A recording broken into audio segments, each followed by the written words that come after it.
All right, so we're going to start off with a little recap of where we left off last time with the Pilgrims.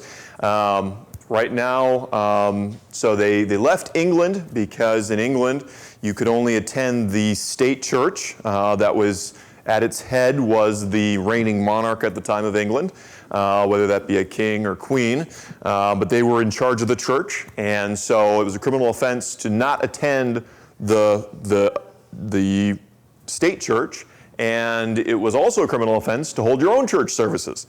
So they wanted to have freedom of conscience as they saw fit from studying God's Word, and so they moved over to Holland and eventually ended up in Leiden.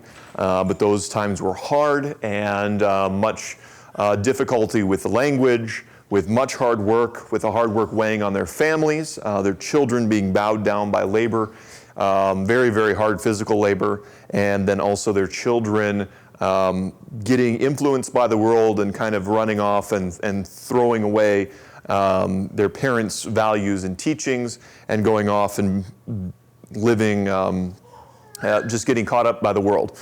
And so they finally make this decision to go to the New World, and they are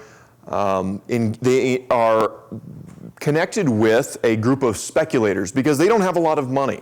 The Pilgrims, the Puritans that come later on, and found part of Boston and Massachusetts and some of that, they have quite a bit more resources. They're a little bit more connected.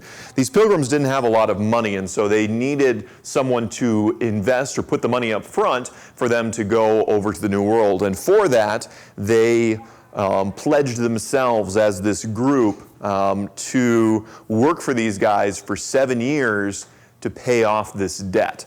And so Thomas Weston was kind of the head of this group, and as I've been saying, we're reading, a lot of this comes out of Plymouth Plantation. This is the writings of an older William Bradford. William Bradford, at the time of this, in the voyage, he's a young man in his 20s. He's married. He has a 3-year-old son, and but this is when he's an older man, and he writes down his recollections and what happened during this time. So we'll read some of this, but that's where we're getting a lot of this information on the Weston guys, and these investors show up a lot in this, and it's a thorn in their side for as long as they're around. It's just a very difficult situation, but they were willing to take that on to go to this New World and set this new foundation and to raise their children and to worship God as they saw fit.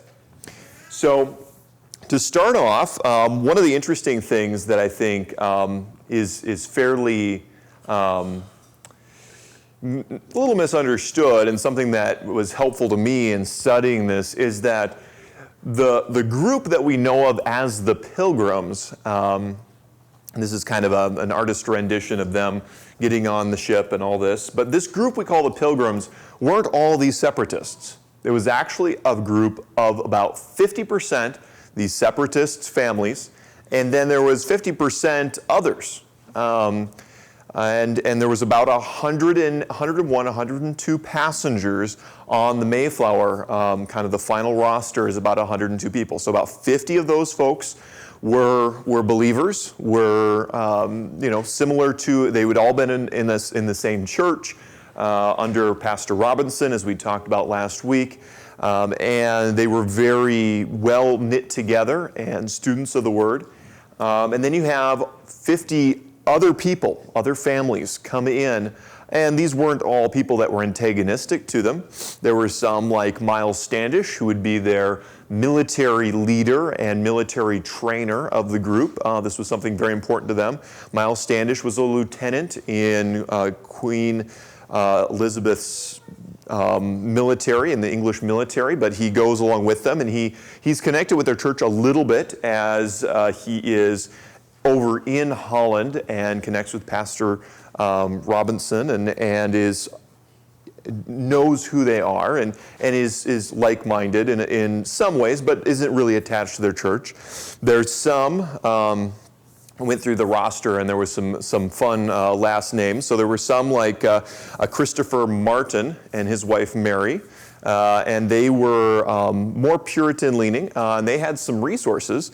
But they came over, and there was also a Thomas Rogers and his 18-year-old son Joseph, but he left the rest of his family in England at this time, and they were also not really a part of the church, but were interested in going to the New World. There were guys like Stephen Hopkins, and he was a very interesting character out of the bunch. He'd already been to the New World. He had gone over to Jamestown. Jamestown is the first English settlement in the New World in what they called Virginia. And he goes over there. His ship doesn't make it. He gets shipwrecked in Bermuda. Is shipwrecked on an island with all the other guys from this ship for about 10 months. They kind of cobble together a ship and they get to Jamestown finally. He comes back. By the time he gets back, his wife has died. He marries another wife, and then he has a bunch of boys, and then they all get on the ship. And he's kind of a rowdy guy, but he's also knows what he's doing when it comes to going to the New World. And we know later on that he has some difficulty with the law. He kind of sets up an establishment selling alcohol in Plymouth, and he gets in trouble for drunkenness and such things. So he's kind of a rowdy type person. There's others like John Billington, who actually later on winds up getting hung for murder. So there's different folks in this group. So if you almost think about it as a group here, we're all very well connected. We care about each other. We've been worshiping together. But if we went down to, say, the local restaurant and just grabbed 50 other people and families and brought them in here, and we got the number to about 100, 101, 102 people and stuck them all together, you can imagine that would make some interesting dynamics as a group. So kind of think about it in that way. Even William Bradford, who this book's about, and his young wife Dorothy, are having to leave their 3-year-old son behind. Many of these groups, like I mentioned with Thomas Rogers and his son and these other folks, it's not a full family group coming over. It's a few going to kind of set up and get things set in the New World, and the rest of the family would come over later. So you can understand when they're leaving here on the docks, many tears, leaving friends, leaving families. Some would never see each other again. And it was a very hard thing for them to leave. Interestingly also, they're also of a mind that they are going to Virginia. They're not really going to Jamestown, but Jamestown is a settlement that's there. But they're going in the Virginia Territory. Now, Virginia Territory is a really big chunk of what we now know as the United States. And it's pretty much from up by Maryland and up that area, all the way down to kind of Georgia, and then it's like if you take those lines and just run them straight across the United States, that's what they claimed was Virginia Territory. So there's a big chunk of that, but they're planning on going to Virginia. That plan will change as they go forward with this. But that's where they're intending to go. So, a little bit of interaction here. If you are planning on going on this trip to the New World, what's the first thing that you take with you? Anybody? Food. Good. Anything else? Guns. Good. Anybody else? Anybody? Bible. That's a good thing. Yeah. Are we thinking in our own time frame? Well, kind of in their time frame, but definitely you want to bring at least a Bible and a hymnal with you, right? In my thoughts, that would be very, very important to have some things, especially if you don't have the technology. You want to have those things with you. So let's talk about what they would have brought with them. Not that direction, this direction. Okay, so here is, this is also another piece from the, what it would have looked like, kind of an interior shot of the Mayflower, and some old parchments that they found to kind of figure out what was on the Mayflower. We have some lists of those things. It's not terribly clear in the history, but we have some fragments of what people brought with them. And it is interesting to kind of see what they brought. As far as food and drink, like Kimberly mentioned, food, they brought biscuit, which would be kind of a ship's biscuit. Some people have heard of hardtack. This is kind of the earlier version of that. Very much a survival type food. like a very hard, thick wheat cracker. Beer. This is something that you go, oh no, but in that time and in that place, alcohol was considered the healthy option to drink. And it wasn't terribly alcoholic, but it definitely had an alcoholic content. The reason was, and it's interesting, when you read even to the end of this of Plymouth Plantation, William Bradford notes several of the folks that lived very long ages in Plymouth, and one of his notes was, and it's amazing how long they lived, seeing that they drank mostly water. In their mindset back then, the people that drank water died. Why? Well, it wasn't because of the water. It was because what was in the water in Europe.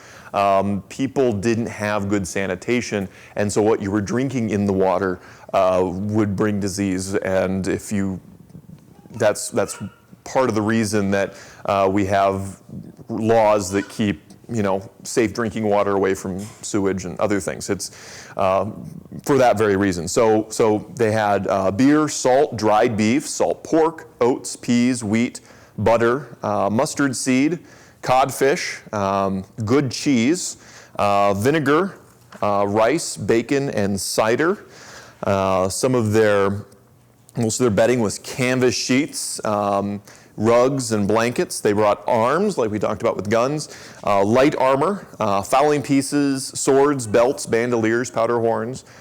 This one person in their listings brought 20 pounds of powder and 60 pounds of shot. Some of the tools for gardening, broad hoes, narrow hoes, broad axes, felling axes, steel handsaws, whip saws, hammers, shovels, spades, augers, chisels, hatchets, grinding stones, got to keep all those tools sharp, nails, and locks for doors. So they're thinking ahead to be building as they're there in this country. So that's kind of what they're planning on bringing. Now, when it comes to bringing a Bible and a hymnal of sorts, here's what they had. So they have what they call the Ainsworth Psalter. This is one page out of it, and it's a very interesting book. They didn't believe in bringing in instruments into the church. As we talked about before, they were very much kind of a swinging away from the Catholic Church, from the Church of England, which was the Anglican Church, and so they didn't want any instruments in the church. So that wasn't going to happen. They also only wanted to sing scripture, so they were only singing the Psalms. And Henry Ainsworth, who also was working in Bible translation and such, came up with this Psalter. It's putting the Psalms into a rhythm and a meter that they can be sung together. Interestingly, Dorothy Bradford, William Bradford's wife, her father was one of the head elders in Henry Ainsworth's church, so they're all very connected.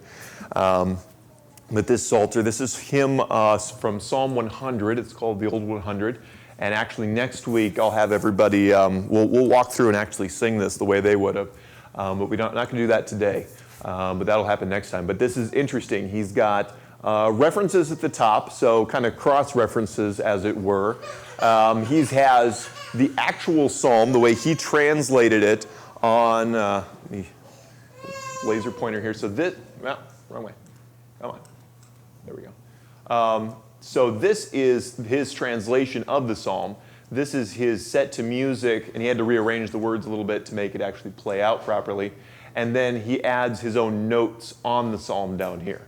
So this would have been out of their Ainsworth Psalter.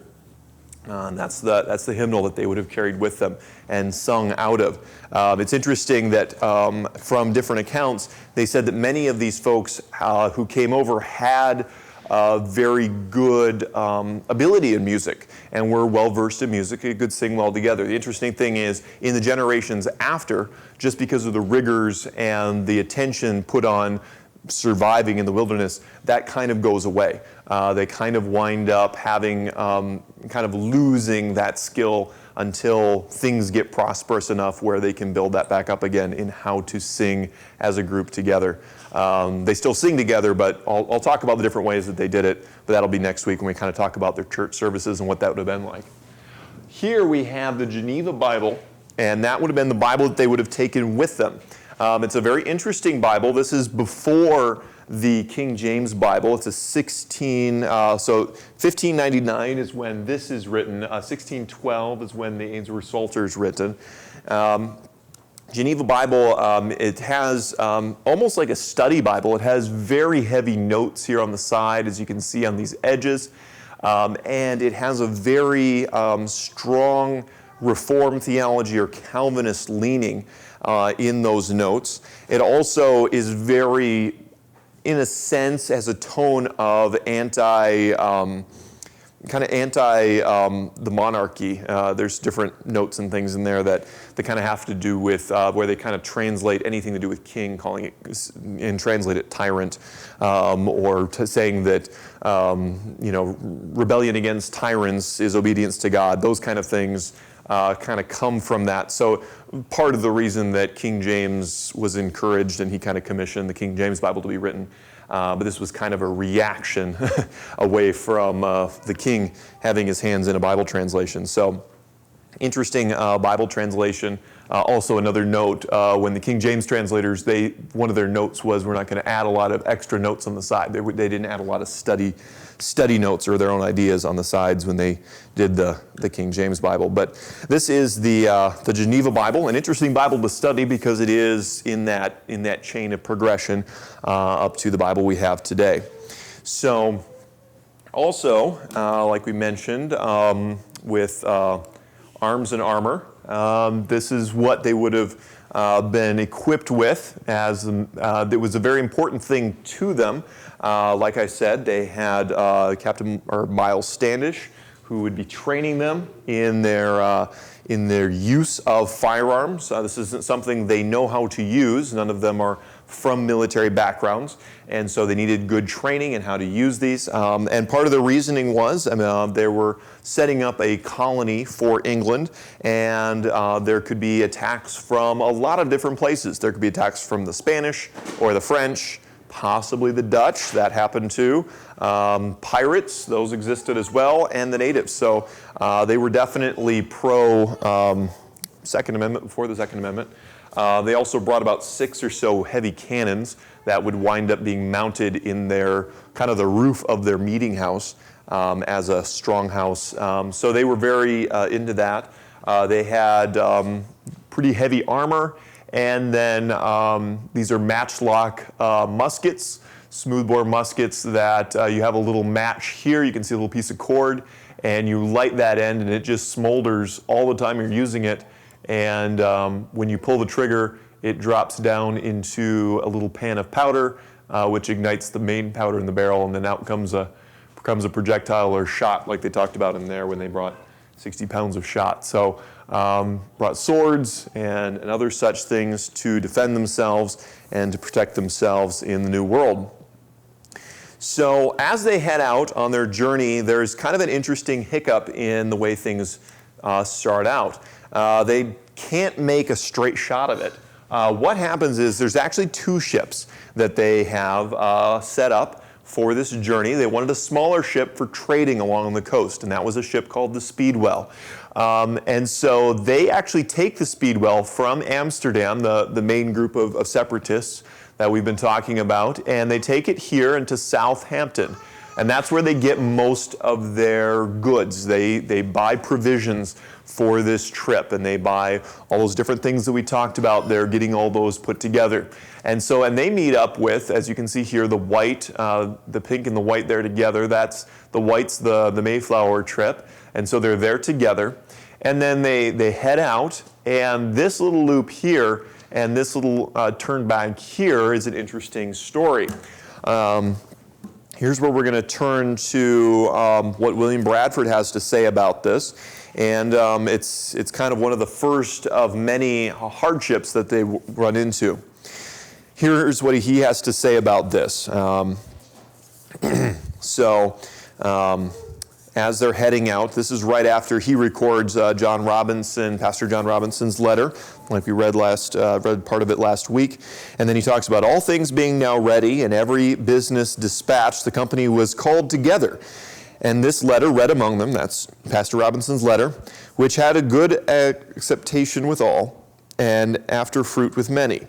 Then they ordered and distributed their company for either ship. So they were on both of these ships as they were conceived for best, and chose a governor and 2 or 3 assistants for each ship in order that the people by the way to see the disposing of their provisions and such like affairs. So someone to manage that, somebody doesn't take all the food.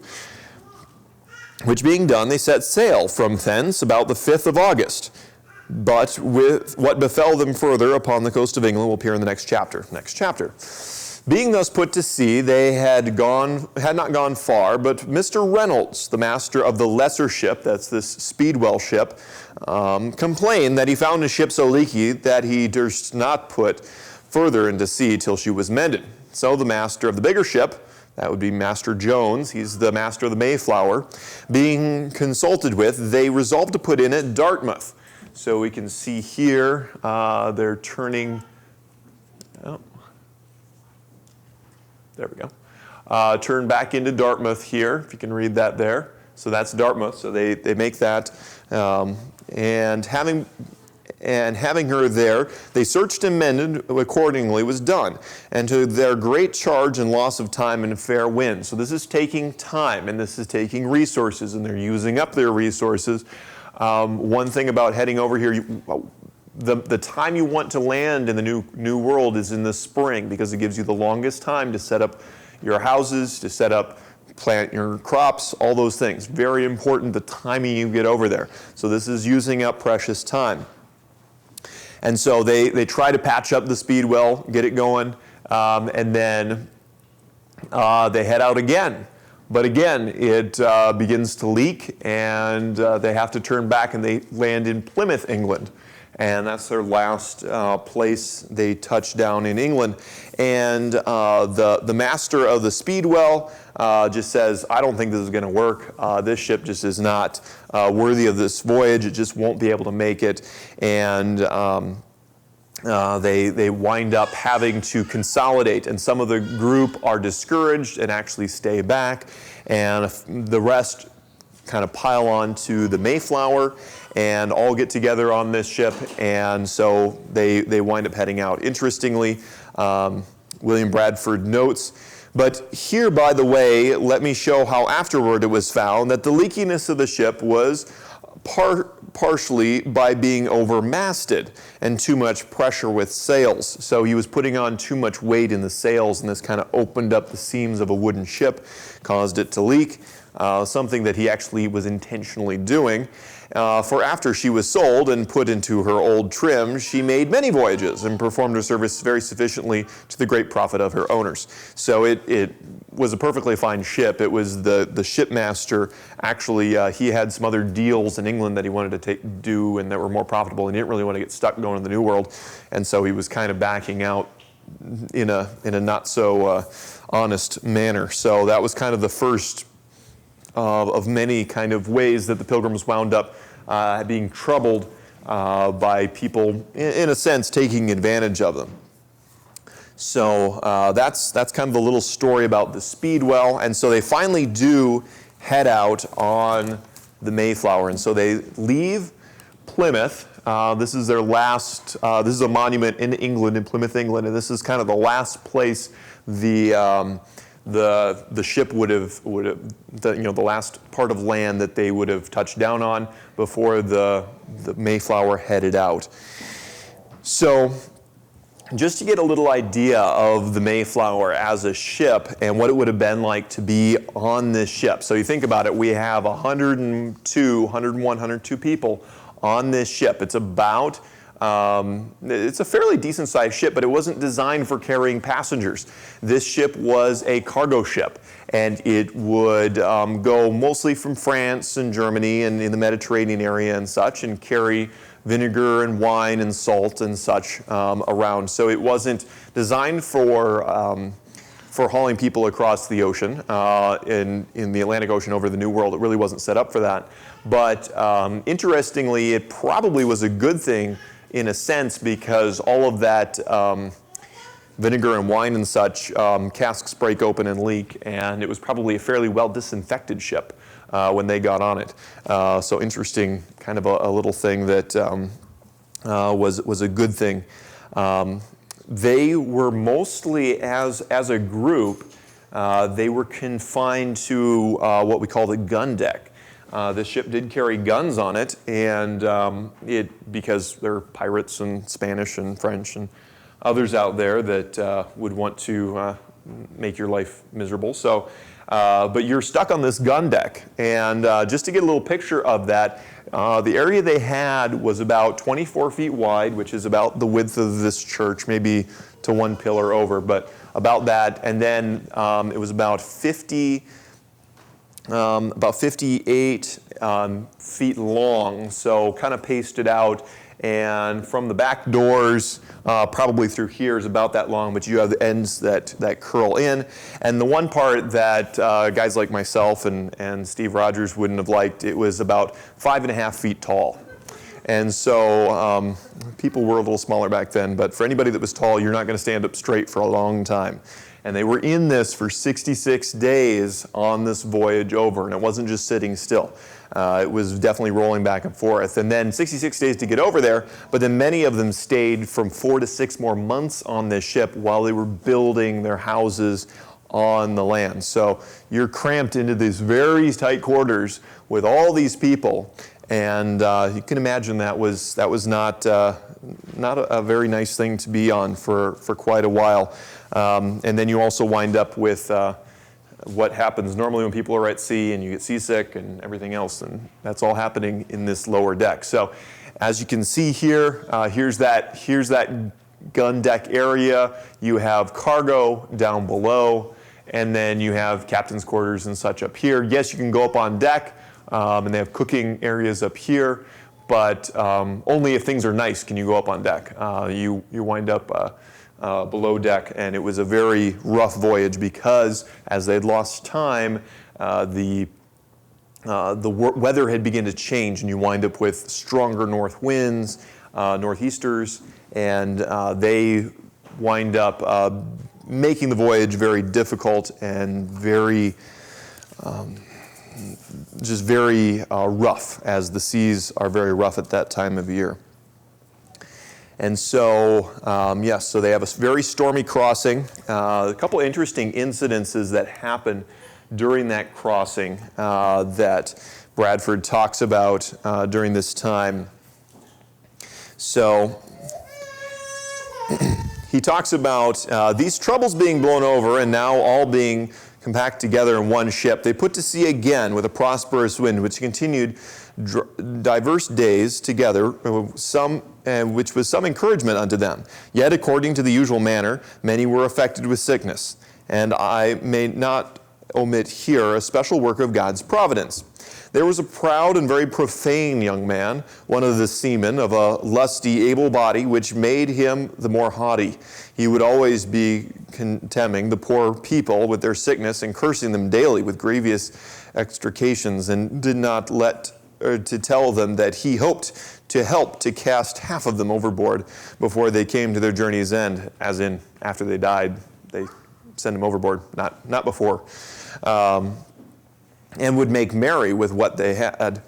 And if he were by any generally reproved, he would curse and swear the more bitterly. So if they tried to correct him and say, please don't talk like this, he would just curse more bitterly. But it pleased God, before they came half sea over, to smite this young man with a grievous disease, of which he died in a desperate manner, and so was himself the first that was thrown overboard. Thus his curses lighted on his own head, and it was an astonishment to all his fellows, for they noted it to be that the just hand of God upon him. So even the ship's mates on his fellow crewmen saw this as God's hand. After they had enjoyed fair winds and weather for a season, they were encountered many times with crosswinds and meet with many fierce storms, with which the ship was soundly shaken, and her upper works made very leaky, and one of the main beams on the main ship was bowed and cracked. So if we go, actually, if I go back here, so you have these kind of main beams running through the ship. And from what we can tell, one of these cross pieces actually began to crack.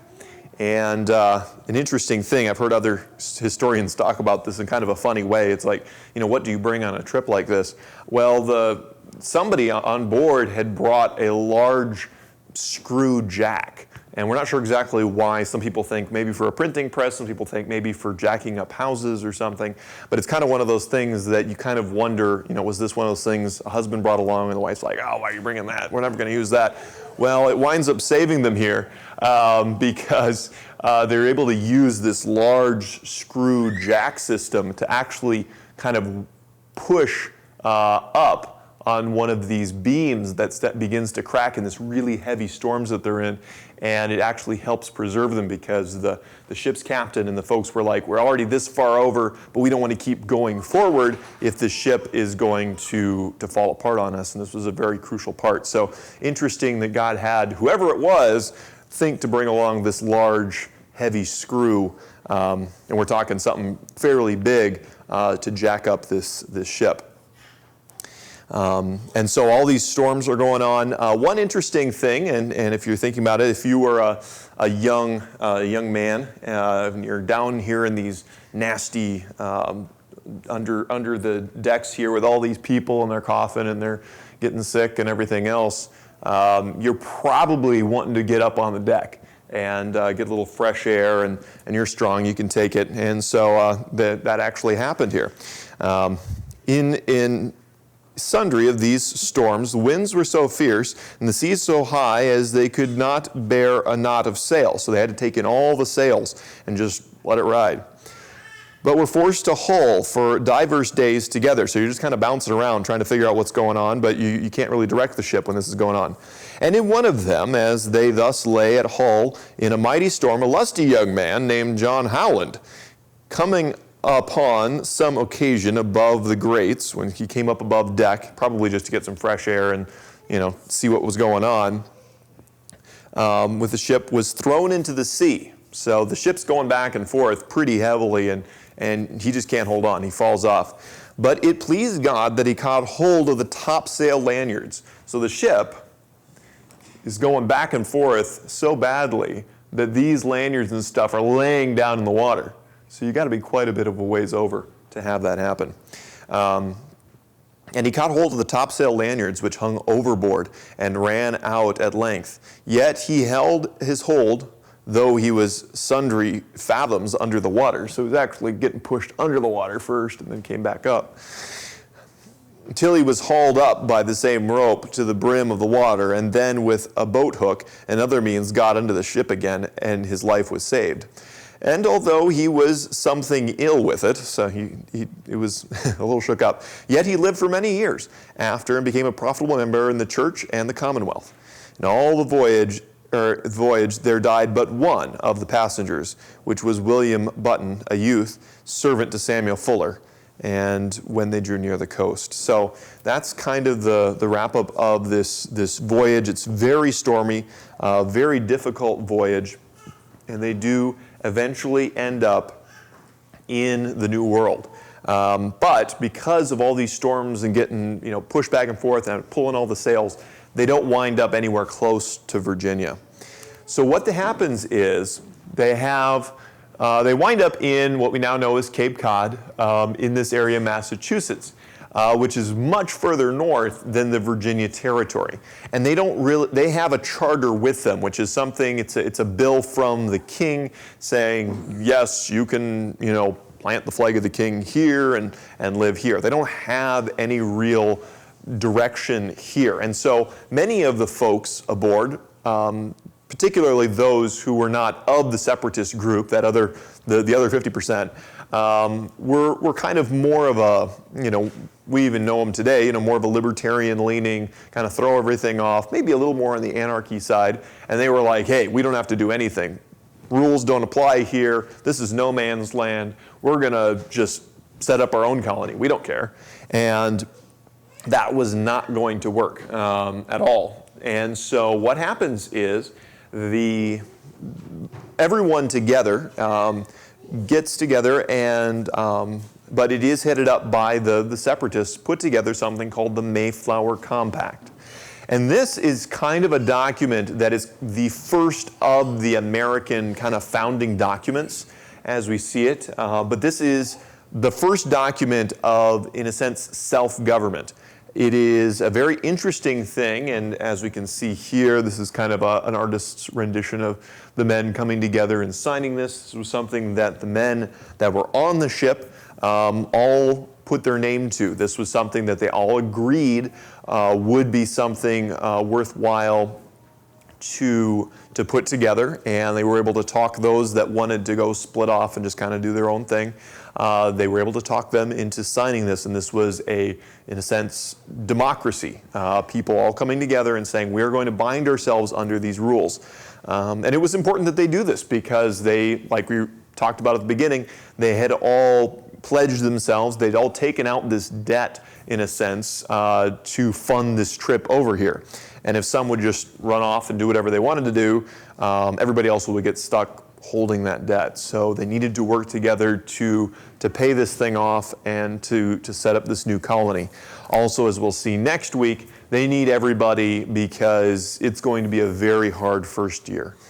And so before anybody gets off the ship, before anybody goes around and they start exploring and figuring out where they're going to live, they have to put together this Mayflower Compact. And it's very short, and I'm going to read it to you here.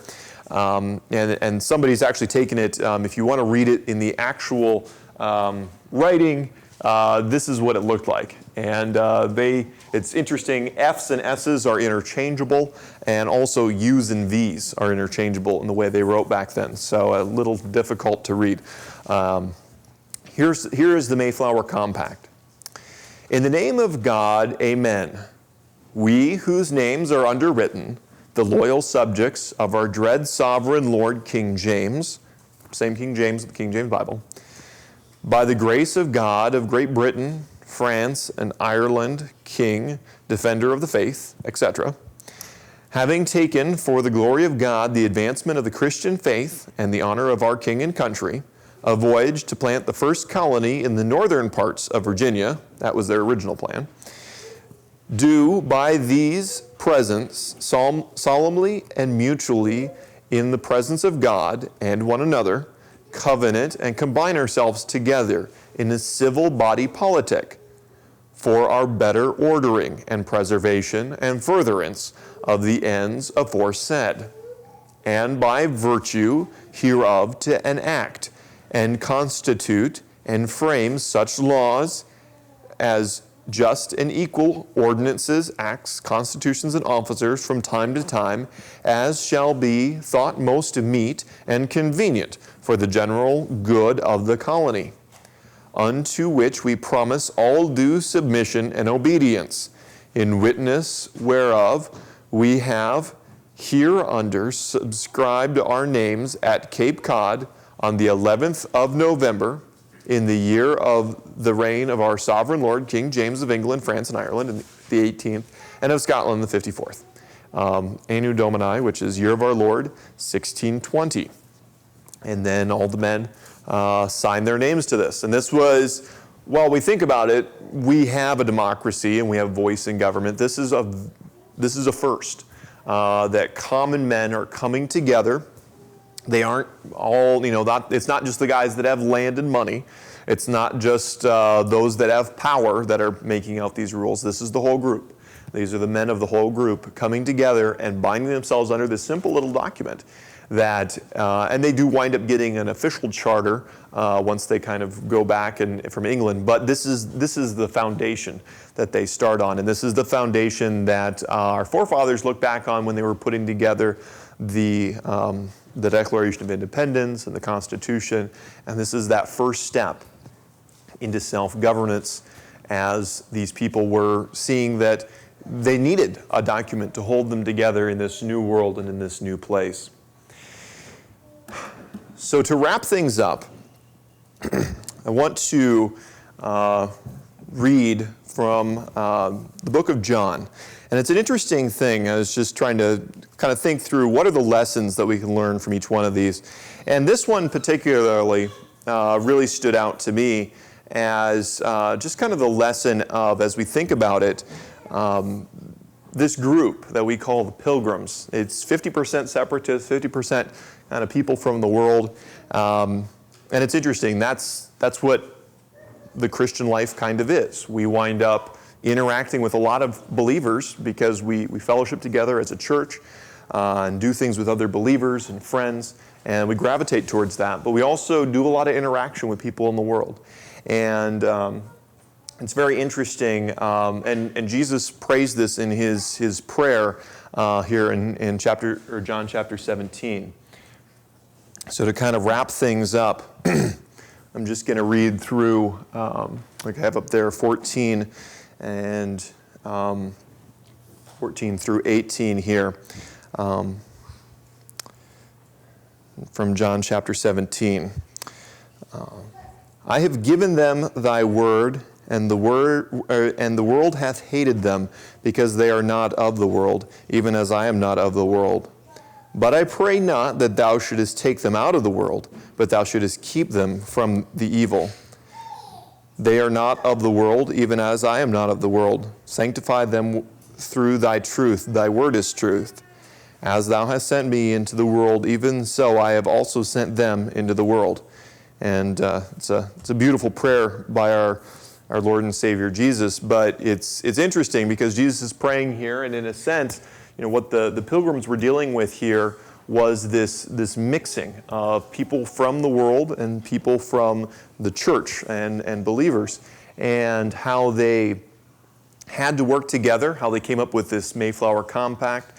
Even in the Mayflower Compact, they talk about advancing the Christian faith and bringing Christianity to the New World. This was something very important to them, something very different than what happened in Jamestown. We're not going to talk a lot about Jamestown, but if you study it, that was a group of people all bent on getting gold, and it didn't work out very well at all.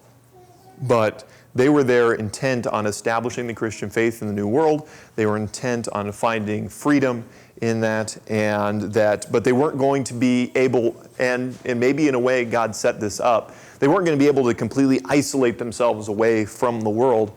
There was a lot of people from the world that came over with them. But they were able to, they were bringing their Bible, they were bringing their hymn book, and they would live out their Christian values, live out Christ before these people that came over with them. And many did join their church and become a part of that because of their testimony. And so we're going to leave the Pilgrims there this evening. We're going to leave them there in Cape Cod Harbor. And next week, we're going to talk about them going ashore, building their little settlement there at Plymouth. And as they do that, the various things that happen as it leads up to that first Thanksgiving that we're looking forward to in this, and it's kind of the main trajectory of this series. We're talking about that. So as we wrap up, just thinking through the lesson for us as we get to be in the world, and remembering that believers around us are watching, and in difficult circumstances and difficult places, what is our testimony? I'm sure many of these people that were on this ship for 66 days coming over were able to see the testimony of these folks. And even like it talked about with that young man that was cursing and railing against them that wound up passing away, even the crew members saw that this was kind of the hand of God in working on their behalf, that they didn't revile back, and that it was something that helped turn some people's hearts to things of the Lord.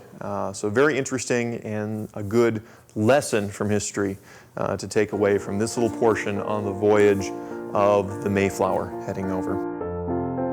Thank you for listening to Pastor Jamen Wikler from Legacy Baptist Church in Buffalo, Minnesota. More information about Legacy Baptist Church and a library of sermons are available at www.legacybaptistchurch.net.